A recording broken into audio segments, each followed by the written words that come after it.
Hey guys, it's the Man in Black here. And Re-Animator.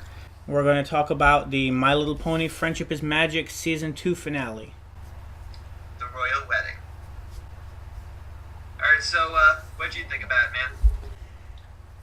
Well, I'm probably gonna start talking with how I felt about the first part before going into the second one, because the first part is where I wouldn't say I had I could say I had legitimate gripes. The second one, any gripes I had were nitpicks that 9 out of 10 people would tell me to shut up about. Yeah, so I kind of had the opposite problem with that, but we'll cross that bridge when we get to it. Well, the first part to me was just... It's hard to say what is a cliche in a show intended for young children, but especially for little girls. Yeah, but the first episode, it seemed every single thing was either beating you over the head with the fact that this chick was evil, or just throwing every cliche in the book at you, one after another after another. I mean, the part before the opening theme, you know, reintroducing the cast to the one person who might be watching that hasn't seen the show, you know, giving props to everybody's strengths and all that. That was cool. But then after that, it just seemed like a train of cliches on its way, down a hill, speeding up until it got to the end of the first part. Well, I kind of think that, like you said, it did a good job of reintroducing everybody, and I think a lot of the main six did have a good balance of screen time. But once you get down to it, this is a Twilight episode, and yes, she was the main focus. And as for the new bride, like the way she's been like acting like a bitch and stuff, that's all build up to the big reveal in the second episode. See, that's the thing. She wasn't acting like a bitch. She was acting like an evil witch character from, well, take your pick of sources. You know, she was the evil, wicked person who's obviously in disguise, obviously has evil plans, and is obviously the mysterious person who made threats that caused the whole increased security and things. It's like, it's all pretty much obvious that's who and what she is. I didn't think it was that obvious. Even if you just watch her eyes, it's pretty clear this person is not anywhere near who she's supposed to, pretending to be. Well, yeah, the glowing eyes definitely gives it away, but it's all the build up to the reveal. I mean, I wasn't even mean when it was glowing. I just mean the shifty, evil, look around and act evil when nobody's looking type of thing. I just took it off as like how she of how the wedding has changed her. Like, I mean, have you ever seen that show Bridezillas? I have not, but I can definitely see, hormones, emotions raging, that, but the whole part about whenever she thinks nobody's looking, she looks like she's just, an assassin skulking out. Like, her eyes just go as evil as possible until somebody looks at her, and then they go back to normal. Well, what'd you expect? Yeah. Like I said, I try not to rant about it too much because it is a show for young children, little girls and such, so you're not expected to be, genre savvy when you're watching this. But you did bring up one point that I forgot to mention, and that is, if you take out that part, this is a really great Twilight episode. Yeah. I mean, it does basically focus on her and the relationship with her brother, and the past relationship we have with Cadence, and it shows us why it hurts her so much to see her act this way, and to see her brother act up that way too. There's that, and there's also this it really cuts into the core of what I feel is Twilight's character and why Twilight is the most relatable character to me, because she loves her friends, she loves the friendship, she builds on that, makes it stronger, but in the end, just like Well, actually, this was right, during the peak of the build-up. What did she say? I guess I really am all alone, to the point where she still, even in the midst of all this, is still the lonely character who is always looking at things that other people won't look at and being hurt by it and being lonely because of it. And that is what I feel is really the core of Twilight's character, and that's the most relatable part to me as well. Yeah, I really like the development that they had with Twilight with season 2. Like, with season 1, it was her job to repeat back the lessons and send the letters to Princess Celestia. Even when she wasn't there for the entire episode, she would be there to report the lesson. With this one, with like the psychotic breakdown she had in lesson 0, and then just giving the job over to the other main 6 so they can report, and to a Spike as well to a certain extent. But with the episodes that did feature her, like lesson 0 and the time travel episode, they really did a good job of fleshing out her character more. Yeah. And on a related note, I did this was a slight topic of discussion. People were talking about what they promised a song solo with Twilight, and people thought it might be the extended version of the opening theme. Yes on the first and no on the second. So I thought that was, they put the effort into it. Although I didn't know about any song at all. I kind of walked into the episode blind. Oh, okay. All I knew was it was either. Oh, then it must not have been Pony Win. It must have been the Ponycast talking about it then. I thought it was in the Facebook group, but it probably was Enigma's Ponycast that was talking about it then. Oh. Yeah, actually, the songs in this episode weren't necessarily my favorite. But then again, it's going to be pretty hard to top Winter Wrap Up or Smile, Smile, Smile. But I did feel like the songs weren't really the strongest. I mean, compared to what they've done in the past. I mean, it kind of felt like singing, monologuing, like especially in part 2, where I felt it was kind of unnecessary. But that's just a minor gripe for me. I can see, I'm not someone to judge this, I'm not someone to judge this type of music, so I'm definitely the wrong person to ask. Even when it comes to pick a favorite song, I'm kind of like, they're all equal to me, because none of them bug me, but it's not a type of style that I can get extremely enthused about either.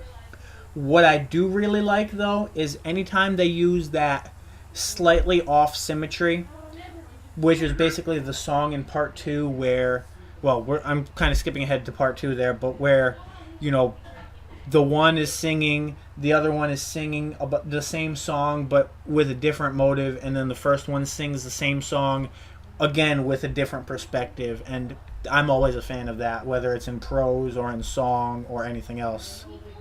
Yeah, that is used a lot, and I'm a little more genre savvy than you are, and I was able to pick up some of the influences with all the different songs. This one reminds me a lot of the songs from the Disney movies from the 90s. A lot of the songs for some reason remind me a lot of The Little Mermaid or something like that.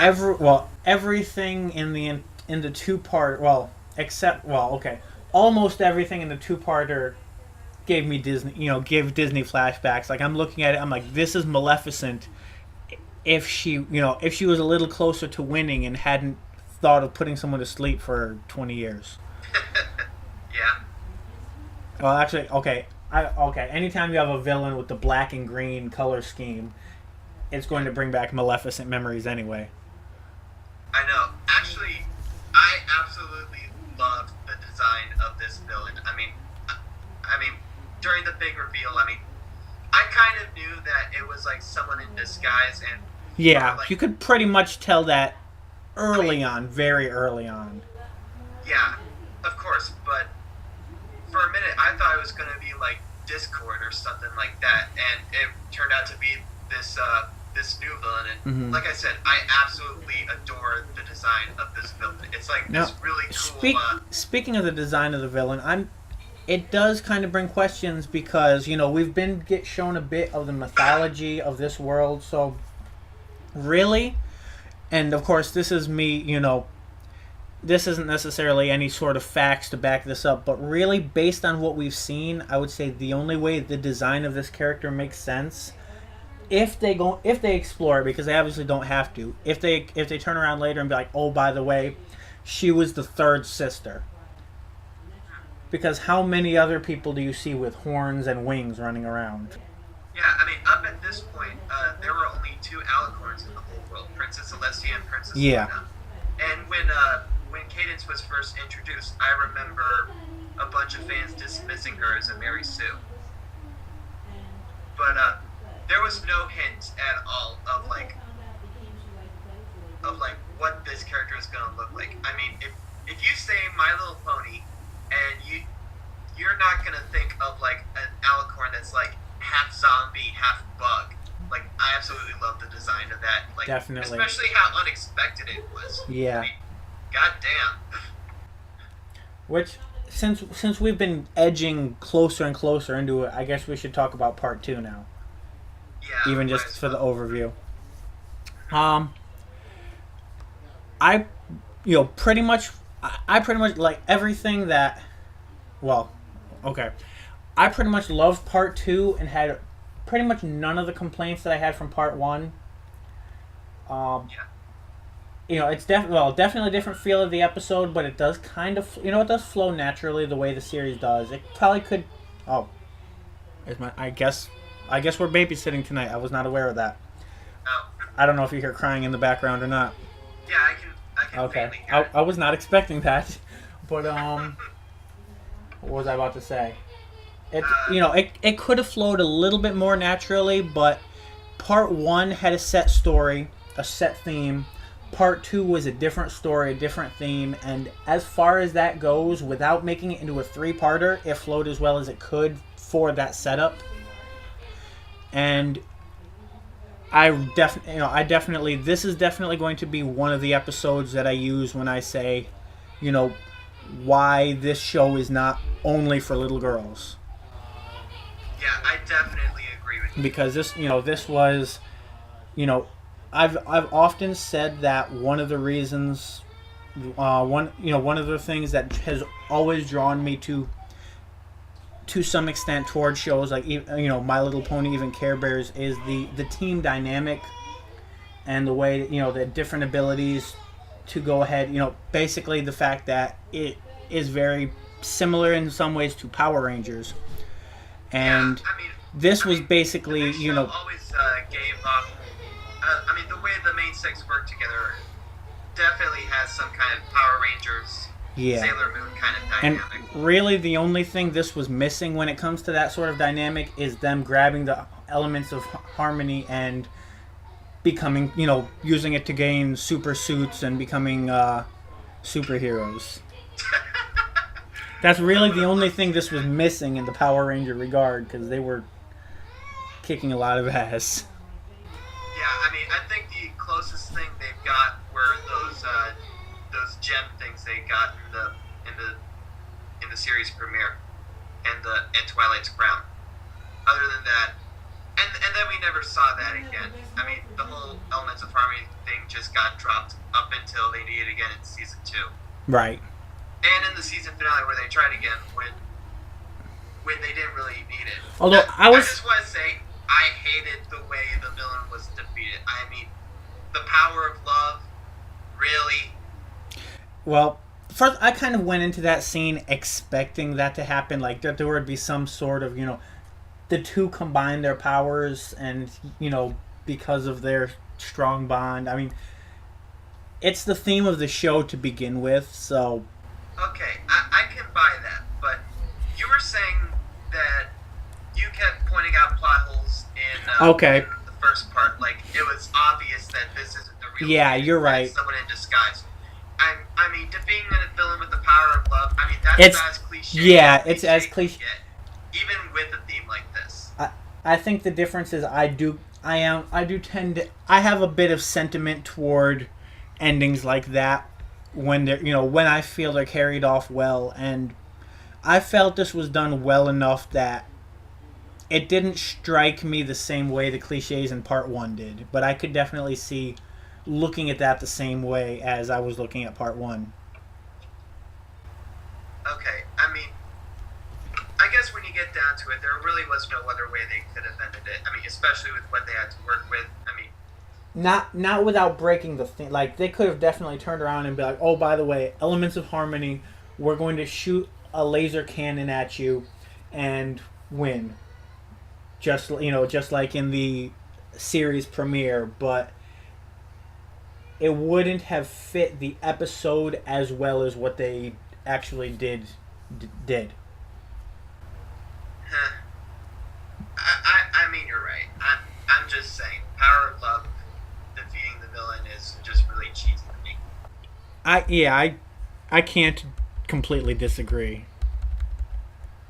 Yeah, and you were saying before that part one was really well paced. I felt like part two was too fast paced. Like, I think there was enough in there that they could have filled 2 parts and made a 3-part episode. That's kind of why I was saying that the flow of the 2-parter was as good as it could be and still be a 2-parter. But definitely one of the things I was thinking of was they could have done so much better if they split part 2 into 2 parts. Exactly. I mean, we're just introduced to this villain. We know little to nothing about her, and she's gone. Just we like definitely that. know less about her than we did about Luna in the opening. Yeah, but here's the thing with I think the way they introduced Luna was very simple and very effective. The way they did it, like the way she's forgiven by Celestia just tells you all that you really need to know. Yeah. Which is why she was so well received and why she gained the following. Right. With this villain, I don't really see her. I don't really see her getting a following like she does with Luna. If for nothing else except for her. If she gets a following, it'll actually. I don't see her gaining the same kind of following that even Discord has. Yeah, I mean, I'm pretty sure there's gonna be some fanfic writer who's like gonna write an entire bio about her. She's make this huge like past sins level type of fanfic about her or something like that. Well, yeah, she'll definitely. I mean, just the way the fandom is, she'll definitely have a following, but it'll be a following based on. She showed up with an army and kicked everyone's ass more than anything about her as a character. But even if you look past her, part of I was watching the episode and I was just thinking it would be this scene would really needs, and it would be really cool if it had this element, but they probably won't include it because it's too rushed and they don't have time to fit everything in. Specifically, I was just looking at this the scene where they were the big fight scene in the middle of everything, the Power Ranger-esque fight scene, and I'm where they're fighting off clones of themselves. Yeah, and I'm like, if Pinky Sense was involved here, it would be epic. But don't get my hopes up because they won't be able to fit it in. And that's exactly what happened. It was not there because the episode was too rushed. Yeah, Pinky Sense definitely would have come in handy at this point. I was also kind of waiting for Twilight to pull some of her super, prodigal, her prodigious ability and such that she's shown, but then it kind of, she could have done something, but it wasn't actually needed considering that Celestia and the Changeling Queen had a Dragon Ball Z beam battle in the beginning of part 2, so anything Twilight did after that could just be shrugged off and it would become the Worf effect.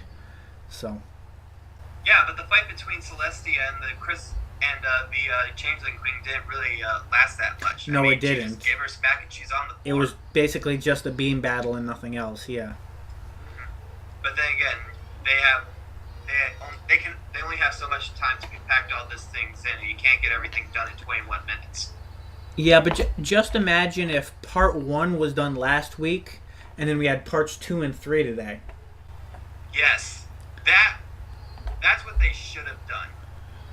Because everybody would have been on the edge of their seats like, oh my god, what's going to happen? I know. I mean, this looks like something that was meant to be done separately. And you know one what? Episode this week, the other next one. Now that when you show one directly after the other, it kind of kills that buzz. Yeah, and when we're talking about the Power Ranger similarities, one thing that like the I kept trying to remember if this was actually in the ending of part 1 or just part of the beginning of part 2, but the cave she was kept in kind of reminds me of really old, like, not necessarily the more recent Power Rangers, but definitely the original few series where they would take them to the separate dimension where they were kept prisoner and such. And that feels like it was a callback to that.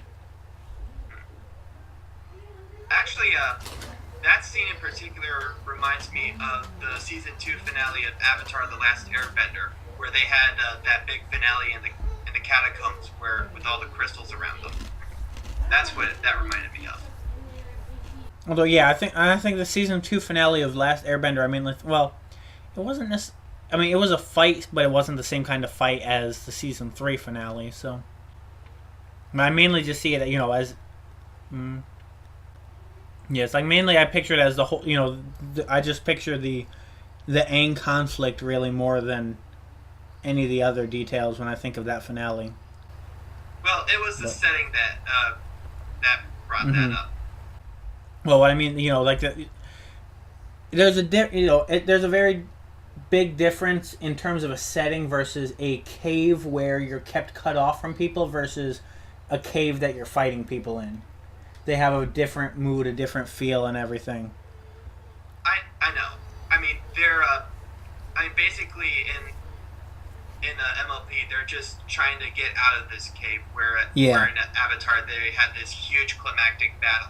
Although, the closest thing they had to fight was fending off those bridesmaids, which was pretty easy. Yeah, although at first, and I think this would have been really cool, especially with the whole, with unicorn powers and everything. But at first I was kind of thinking that she had trapped Twilight in like her own mind in a magic prison that she had to break out of. Because first we see them one-on-one. She surrounds her in the green flame or whatever, and then we cut to the cave. So I'm kind of thinking this cave is in Twilight's mind. She's trapped here, and she needs to try and get out. Yeah, I can kind of see where you came to that conclusion, but in the end, it just ended up literally being a cave underneath the castle. Yeah. That would have been interesting, though. Although she mentions that nobody's thought, everyone's forgotten these caves. You know who would think about things that other people have forgotten, who might have been pretty useful? Who? It would have been kind of nice if Nightmare Moon showed up and had to fight off the possessed bridesmaids. Ooh. Because she would have been like, oh yeah, I come down here when I want to be alone. Nobody else comes down here. Wait, Nightmare what's going on? Don't you mean Luna?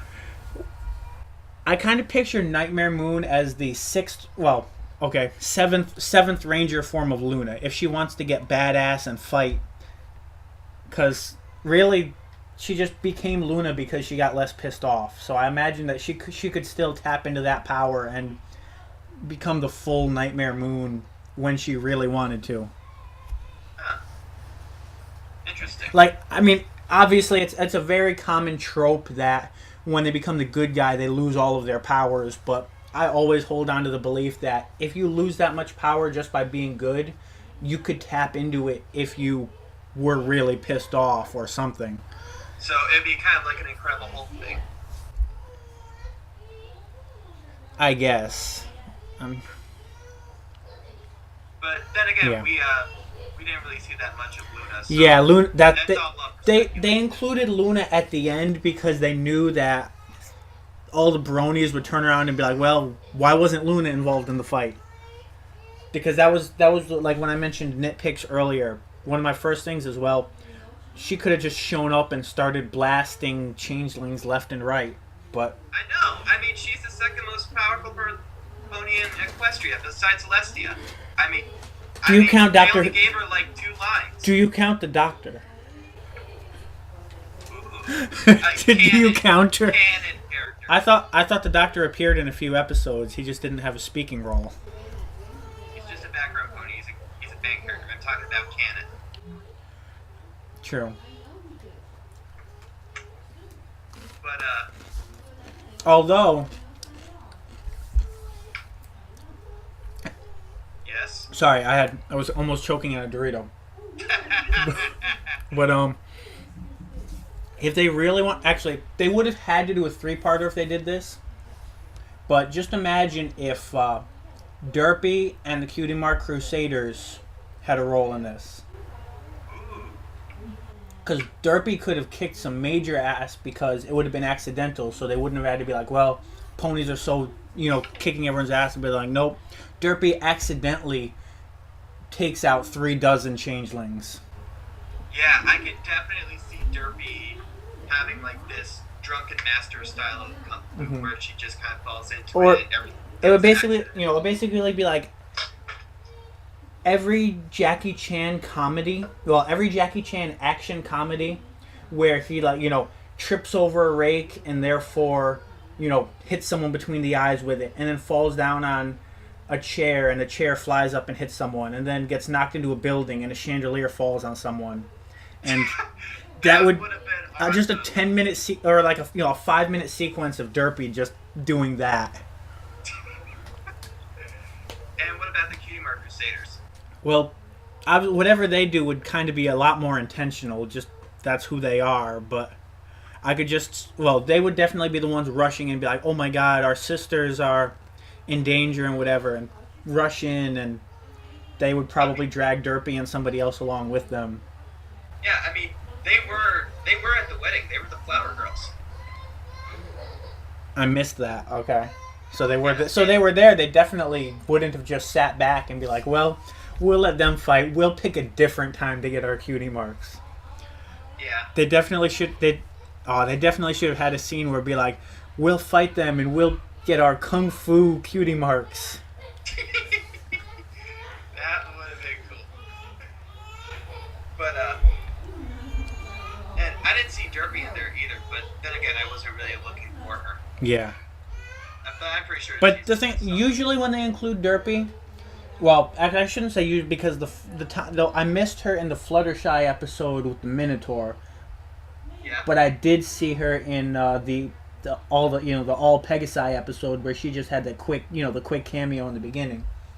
But I'm like, I imagine they would have just had her in a very visible place and do nothing. They would have just had her pop up like right next to the bridesmaids at the wedding, and that would have been it. There would have been just that one shot that's very easy to see, but nothing else comes of it. Because the thing is, with Derpy, whenever they use Derpy, she's either like Derpy's usually there to appease. Yeah. Where you have to like search for her, or she's like right up in the forefront. Right. She's usually there to appease. Is the main reason why they put her in. So they want to make it obvious, but not too obvious to the point that it's distracting. Right. Well, except for the occasional pop-up, like her speaking role. Which they're probably not doing anytime soon. Yeah. Because whichever voice they use, they're going to have a wave of people rise up against it. Actually, you know what? I kind of knew that thing was going to happen with that episode. Mm-hmm. I mean, when I watched it, I was like, oh my god, Derpy talk, this is fucking great. And then I was like, there's going to be a huge wave of PSA people who are going to be so offended by this. Although, did you happen to see the forum conversation about that? On which website? On Tigwatig? Yeah. You said the conversation in the red suitcase thread? Not in that one, but okay. I do remember a conversation going on the official MLP thread. Well, okay. I usually don't venture out of the video reviews section, but what it basically came down to was we were trying to figure out why people who normally wouldn't be offended by her character, but well, basically it seemed everyone who didn't watch the show already was offended, versus people who did watch the show weren't. And we kind of came to the conclusion that it wasn't Derpy that was offensive, it was Rainbow Dash. Because Rainbow Dash is impatient and can't stand dealing with people, and she's the one who got to speak, and she's the only one who got to speak to Derpy. So the face that MLP put out for the world is one of the main six getting flustered and impatient with Derpy. And that struck a chord with people, versus if it was Fluttershy and Derpy, they would have been all for it. Huh. I can kind of see where you're shooting for, but, well, for one, that's Rainbow Dash. That's exactly. Anybody who knows Rainbow Dash knows that's just Rainbow Dash. Anybody who and doesn't... besides, she has every right to be impatient with her, because she's, like, destroying the town hall. This is true, but my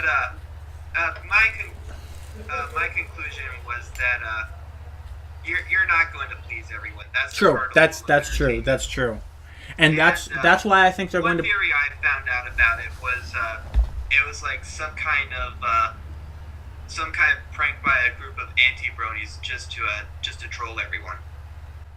But I do think, though, just for the sake of playing it safe, because they know they're not going to please everyone, Derpy is neither going to have a name or have a voice. Probably. Yeah. I mean, I don't know. Probably why ever, but.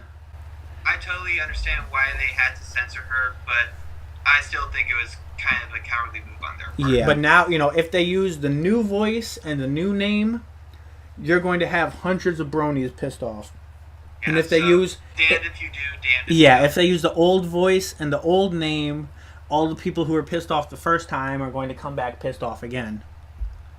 So they're not going... The only way they can win is to do the cowardly thing. Yeah. And, considering what they are and what they represent and what they're trying to do, that's probably the best way to go from a business standpoint. That's true. I mean, I guess the best thing they really can do is just, they've already explained why they had to do it. There's nothing they can really do it. Yeah, she already had her appearance. Let's just let it go. Right. But anyway, back on topic. Yeah, we did go kind of off on a tangent for a while. It kind of seems to be apparent when you and I get together. At least it's not as bad as the last tangent. Oh. Let's not bring that up. Let's not bring one. Go there. For the love of God. But yeah, I really liked this season finale. I mean, there's definitely more that they could have done with it, but considering what they had to work with and the format they used, I think they did a really good job. It's like I was kind of just looking through it. I'm like, okay. Well, first of all, I just finished watching 2 seasons of Doctor Who back to back between the last episode and this. So my first thought was, well, now they're in a big fight against, an overlord who's trying to take over the city. Doctor Who's needs to show up and stop her, just because I just have been watching Doctor Who straight for the past week. Nothing else. So it's kind of on my mind. But I can get over the fact that, guess what? That would kind of be illegal. You kind of know that Twilight's not going to use her time travel trick again, at least not in a very meaningful way. True. Unless if it's a plot, they'll use it as a plot device at some point, but they're not going to be like, well, I'm going to use time travel so that 6 Twilights can show up and kick someone's ass. But it would be cool if they did that. Yeah. Which actually, that would be ripping off a Quicksilver power from Marvel Comics, but that's besides the point. What other random nitpicks that? Oh yeah, and then of course Luna, which they threw in a bone just to appease the people who get mad that Luna wasn't in the fight. Yeah. I did find it kind of odd that Celestia is standing there, presiding over the whole thing. And then the villain pops up. Celestia disappears. It's like she's like, all right, I'm going to give her 5 minutes of screen time. Then I'm going to show up and shut her up after she's already frightened everybody. Yeah, that's kind of a huge plot hole with a lot of those things where the villain's just standing there monologuing, and you're wondering why the hero doesn't just take this time to punch him in the face or something.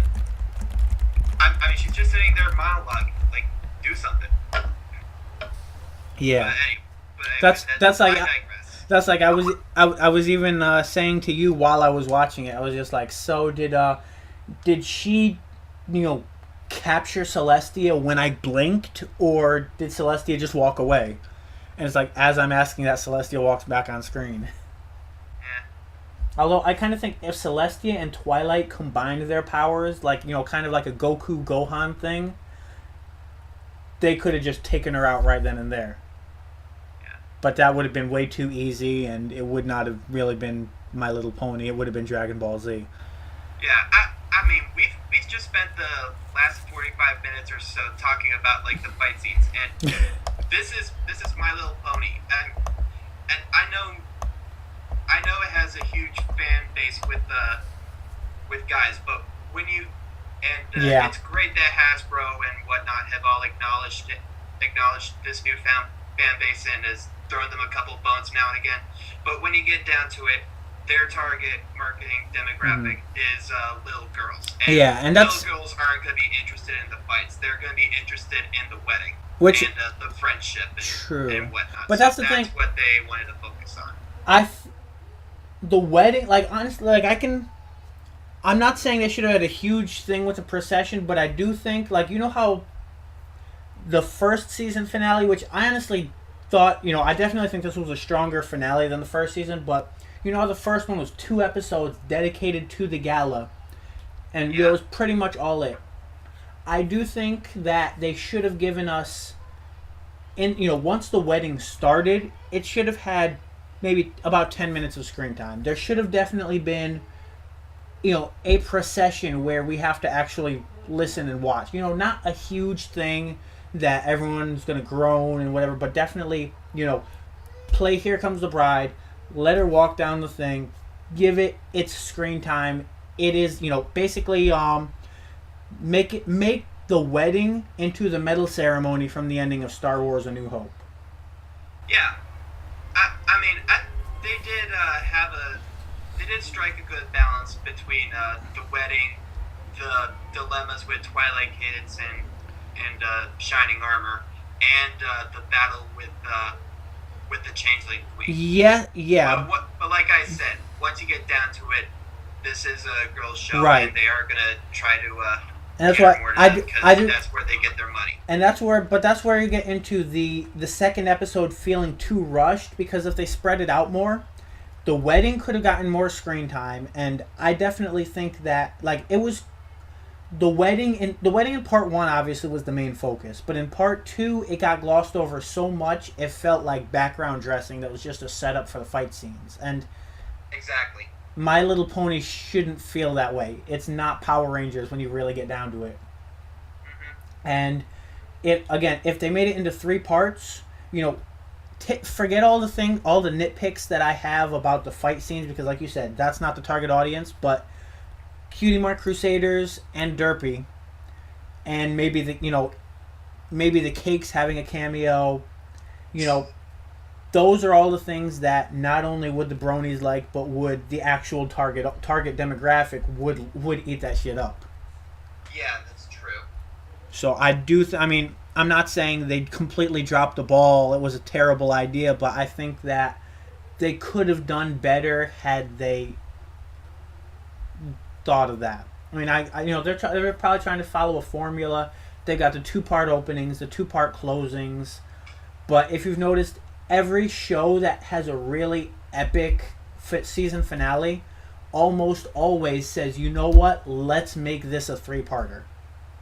They don't do it constantly, but they do it for the really epic ones. And this was an epic one enough that they could have done it. Yeah, they definitely could, but like I said before, I think they did a good job considering what they had to work with. Yeah, and that's what I still amend that they did a good job considering what they had to do, and the format. But the format, well, I don't know if the format's in the producer's hands or the writer's hands or whose hands, but if the writers had control over the format, then I think that they did a disservice to the show by making it a two-parter instead of adjusting it and making it a three-parter. But I'm not gonna. Well, who knows? Maybe Yeah. maybe the Changeling Queen will return. Like, I've always thought that since the show has had a lot of villains, like, I always thought that eventually they're gonna have to do an episode where all the villains team up together. So we'll have like a team of Discord, the Changeling Queen, maybe the Great and Powerful Trixie, maybe. It'd be like the Pony Council of Evil. And Gilda. Oh. Yes. Considering she hasn't been made into a cupcake yet.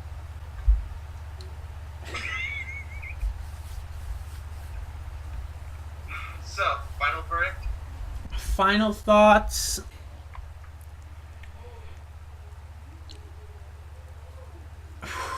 That's a tough one because in the end, of the 4 big events that we've had, this was both the most epic and included my. Well, actually, I don't know if I would say my. I mean, I would say at its low points, I liked it less than I disliked the low points of Grand Galloping Gala. At its high points, I liked it as much, if not more, than I liked the high points of Friendship is Magic. So, it has lower, probably lower downs and higher ups. But I wouldn't say that was justification to give it a 5 out of 10 either. So, definitely higher than that, but I don't know. If I had to rank the 4 events, I don't know if I'd rank this. I'd probably rank it the same as Friendship is Magic, just because, as a whole, I probably would say it probably comes to about the same area with maybe different strengths, different weaknesses, more strengths, more weaknesses, and comes to probably about the same level. Yeah, I'd say the same. I think they did what they had to do. I think they struck a pretty good balance, and I thought it was pretty decent. There was a lot more that they could have done, but and there you they go. did what they needed to do, and I thought it was pretty good.